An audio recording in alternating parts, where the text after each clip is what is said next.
My channel. আমার চ্যানেলের পক্ষ থেকে সবাইকে অনেক অনেক ভালোবাসা জানিয়ে শুরু করছি আজকের রেসিপি। আজ আমি তৈরি করব চিংড়ি মাছের ভর্তা। তার জন্য এখানে নিয়ে নিয়েছি, দেখতেই পাচ্ছেন, ছোট ফুল চিংড়ি যেটাকে বলে, সেই সাইজের চিংড়িগুলো দেখছেন, ছোট ছোট চিংড়ি বাজার থেকে নিয়ে এসে ধুয়ে পরিষ্কার করে নিয়েছি। আর এখানে পেঁয়াজ কুচি, কাঁচা লঙ্কা কুচি আর ধনেপাতা কুচি। তো সবার প্রথমে মাছটা নুন হলুদ দিয়ে মেখে নেব। দিয়ে দিচ্ছি হলুদ গুঁড়ো,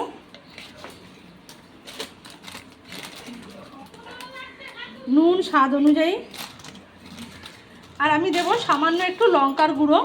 এটা দিলে কালারটা সুন্দর আসবে, খেতেও ভালো লাগে। আপনারা যদি না চান না দিতে পারেন। 1 চিমটি মতো লঙ্কার গুঁড়ো। এবার মাছটাকে ভালো করে মেখে নেব।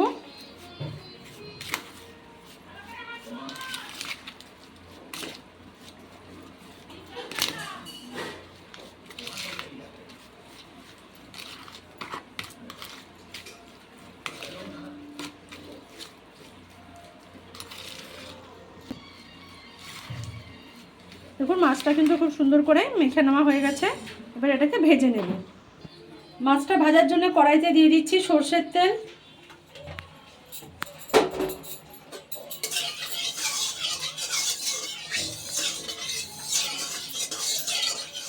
তেলটা কিন্তু খুব ভালোভাবে গরম হয়ে গেছে। এবার এর মধ্যে দিয়ে দেবো নুন হলুদ মেখে রাখা চিংড়ি মাছ।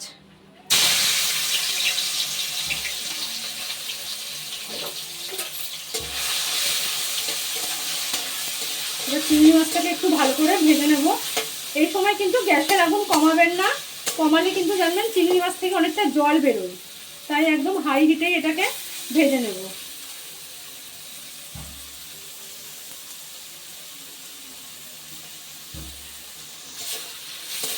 মাঝে মাঝে এভাবে নেড়ে চেড়ে নেব।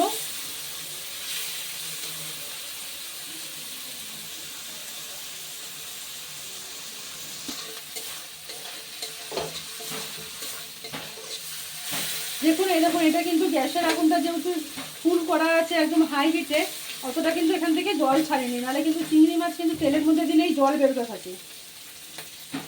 তাই ভুল করেও কিন্তু গ্যাসের আগুনটা লো করা যাবে না।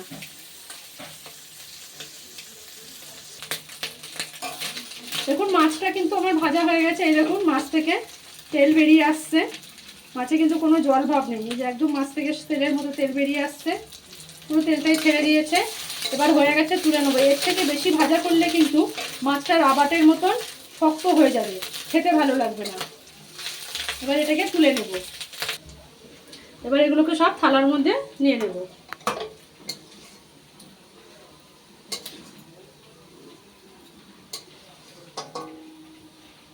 সব কিন্তু এক থালায় নিয়ে চলে এসেছি।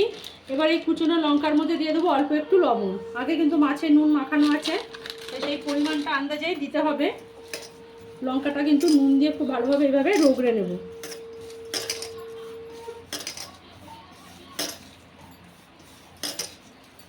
লঙ্কাটা রগড়ে নেওয়া হয়ে গেছে। এবার এর মধ্যে দিয়ে দিচ্ছি ধনেপাতা কুচি।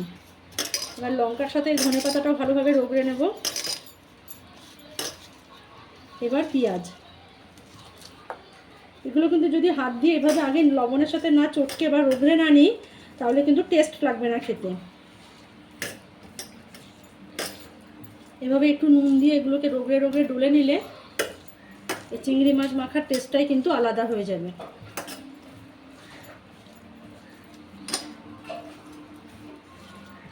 এবার এই মাছ দিয়ে সব দিয়ে একসাথে খুব ভালোভাবে মাখবো।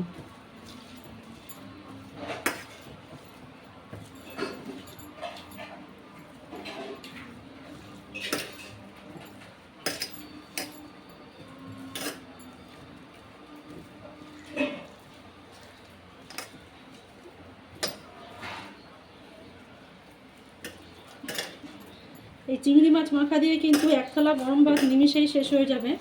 এভাবে একটু হাত দিয়ে সব মাছগুলোকে একটু ভেঙে ভেঙে দেব।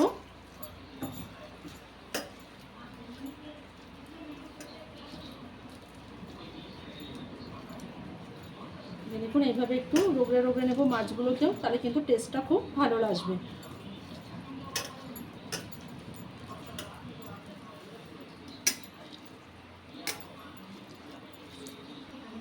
দেখুন সব মাখা হয়ে গেছে।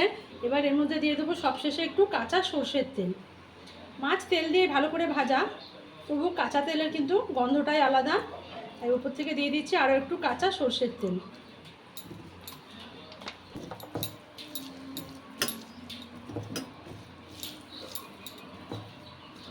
তেল দিয়ে আরও একবার ভালোভাবে সব মিশিয়ে দিচ্ছি।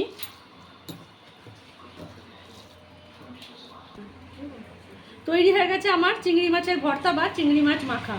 একবার এভাবে বানিয়ে অবশ্যই ট্রাই করুন। গরম গরম ভাতের সাথে কিন্তু আর কিচ্ছুটি লাগবে না। তো অবশ্যই একবার এভাবে বানিয়ে অবশ্যই ট্রাই করবেন।